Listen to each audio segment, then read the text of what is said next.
গলার এই অবস্থা কেন বুঝতেছেন না? নিশ্চয়ই ওদেরকে সাপোর্ট দিছি বিদায়ী অবস্থা। 16 কোটি মানুষের জাকির আলীকে বহিষ্কার করা দরকার। আর খুবই দুঃখজনক, এজন্য টাইগারকে নিয়ে আসছিলাম যে উল্লাস করে বের হবো এখান থেকে। গলার এই অবস্থা কেন বুঝতেছেন না? নিশ্চয়ই ওদেরকে সাপোর্ট দিছি বিদায়ী অবস্থা। আমরা খুবই হতাশ আসলে। আশা করি না যে ম্যাচটা হারবে, ঠিক আছে। জাকির আলী, শামীম পাটোয়ারি, আমি লিটনের দোষ দিব না। লিটন ধরেন 2 ম্যাচ পরেও ক্লিক করে, সবসময় একটা প্লেয়ার ক্লিক করবে এমন কোনো কথা না, ঠিক আছে। কিন্তু এই যে জাকির আলী, তাহিদ হৃদয়, শামীম পাটোয়ারি, এই 3টে প্লেয়ার নন স্টপ খারাপ খেলতেছে।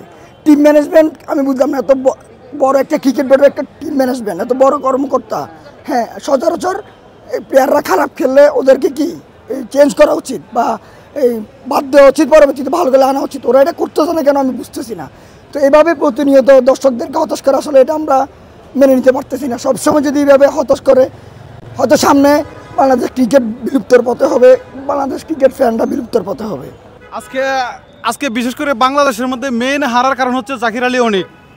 আজকে উনি 17 বলে 14 না কত করছে, খুবই মানে খারাপ ইনিংস, যা বাংলাদেশের মূল হারার কারণ আমার মতে। দুঃখজনক, আর খুবই দুঃখজনক। এজন্য টাইগারকে নিয়ে আসছিলাম যে উল্লাস করে বের হবো এখান থেকে, কিন্তু এখন মাথা নিচু করে বের হতে হচ্ছে। ওই জাকির আলী অনিক, এমনকি তাহিদ হৃদয়ও আজকে ভালো ম্যাচ খেলতে পারেন। আর বিশেষ করে শামীম পাটোয়ারির কথা কি বলবো, শামীম পাটোয়ারি যেভাবে আউটটা হলো খুবই দুঃখজনক। ওই 3 জনের জন্য মনে হয় যে আমার ম্যাচটা আজকে আমরা হেরেছি। অবশ্যই মন খারাপ, দেখেন না, আমাদেরও মন খারাপ, বিশেষ করে টাইগারেরও মন খারাপ। আমরা এরকম চাইছিলাম না, আজকে চাচ্ছিলাম যে আজকে বাংলাদেশ অবশ্যই জিতবে, কারণ 150 রান এটা বাংলাদেশের জন্য কোনো ব্যাপারই ছিল না। কিন্তু যারা টপ অর্ডার ব্যাটসম্যান ছিল তাদের ব্যর্থতার কারণে আজকের ম্যাচটা আমরা হেরেছি। তাই আমাদের মন খুবই খারাপ, যা বলে আপনাদেরকে বোঝাতে পারবো না। জাকিরের জায়গায় বিশেষ করে আমার মতে টপ অর্ডারের মধ্যে যদি পারভেজ হোসেন ইমনকে নেওয়া হতো আমার মতে সবচেয়ে ভালো হতো, কারণ বাংলাদেশের মধ্যে টপ অর্ডারের মধ্যে প্রথম আমরা পারভেজ হোসেন ইমনকে খুবই ভালো লাগে, ওনার পাওয়ার হিটিং, ব্যাটিং খুবই পছন্দনীয়। জাকির আলীর কারণে বাংলাদেশটা হারিয়ে গেল। আজকে আমরা এতগুলা মানুষ খেলা দেখতে আসছি, আমাদেরও একই কথা, জাকির আলীর কারণে খেলাটা আজকে শেষ হয়ে গেল। জাকির আলীকে আমাদের দায়িত্ব ছিল, আজকে বাংলাদেশের ব্যাপারে ছিল খেলাটা, কিন্তু জাকির আলীর কারণে পুরো খেলাটা আজকে ধ্বংসে। 16 কোটি মানুষের জাকির আলীকে বহিষ্কার করা দরকার। ওকে যদি বহিষ্কার না করে বাংলাদেশ এভাবে হেরে যাবে, কিন্তু কিছু করা থাকবে না। আর দলের নির্বাচক এদের শুধু ফাফাও রাখছে, ঠিক আছে। এদের কোনো কাজের না, এরা কোনো সৌম্য সরকারকে নেয় নাই, বিজয়কে নেয় নাই, সাব্বির রহমানকে নেয় নাই, এই জন্য আজকে বাংলাদেশ হারিয়ে গেছে। সাব্বির যদি থাকতো আজকে বাংলাদেশ জিততো, সৌম্য সরকার থাকলে জিততো, বিজয় যদি থাকতো জিততো। বিজয় কিন্তু ওয়েস্ট ইন্ডিজের সাথে কিন্তু ভালো গেলে, একমাত্র বিজয়রে নিলে কিন্তু দলটা ইয়া থাকতো। কিন্তু চিন্তা করেন বাংলাদেশের সাকিবের ইয়া কেউ পূরণ করতে পারবে না। ভাই বাংলাদেশের খেলা দেখতে এসে আমি হতাশ। বাংলাদেশের খেলা দেখা আর হচ্ছে যে আমরা ওই যে জমিনে গরু চড়াই একই সমান, বুঝছেন। এই বাংলাদেশের খেলা না দেখে আমরা যদি আমাদের অন্য কাজে টাইম দিতাম, ভাই শামীম পাটোয়ারির খেলা এর কেন দলের মধ্যে নেই ভাই, আমি এই জিনিসটা আমি বুঝেই পারি না। এ একটা ম্যাচে কোনো ফর্মেটে ভালো খেলে না ভাই। শামীম পাটোয়ারি নিয়েছে, জাকির আলী, এরা কোনো ফর্মে ভালো খেলে ভাই। এদেরকে কেন নেই? বিসিবির কাছে আল্লাহর দোয়া লাগে হাত জোর করে বলতেছি, এই 2টা প্লেয়ারের বাদ দেন, এরা যতক্ষণ পর্যন্ত ইয়াতে আসে ফর্মে আসবে না ততক্ষণ পর্যন্ত এদেরকে নেওয়ার প্রয়োজন নাই। অন্য কোনো প্লেয়ারকে নেন, ভালো ভালো প্লেয়ার আছে।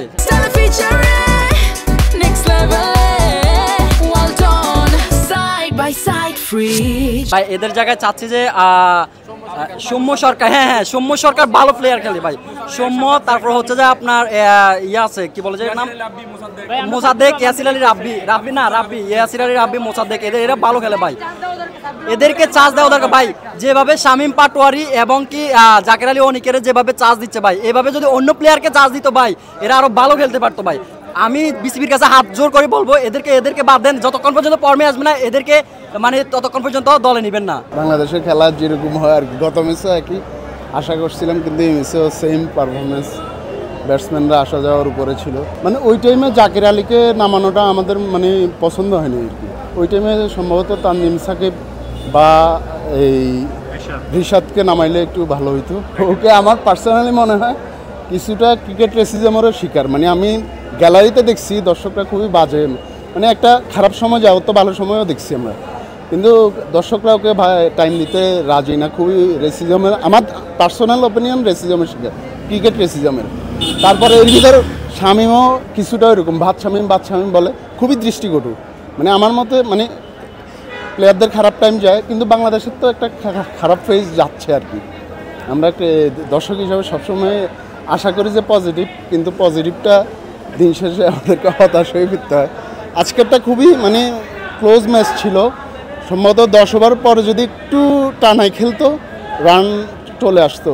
15 ওভারের পরে 15 ওভারে 100 হয়েছে, এরপরে পার ওভার 10 রান করে লাগে, ওটা মেরে পসিবল টি-20তে 5 ওভারে 50 পসিবল, কিন্তু আমাদের ব্যাটসম্যানরা মারে নাই। ওই টাইমে জাকের আলী খুবই স্লো খেলছে, ঠেকার উপর ছিল, মারার কোনো ইন্টেনশন আমরা দেখিনি আর কি।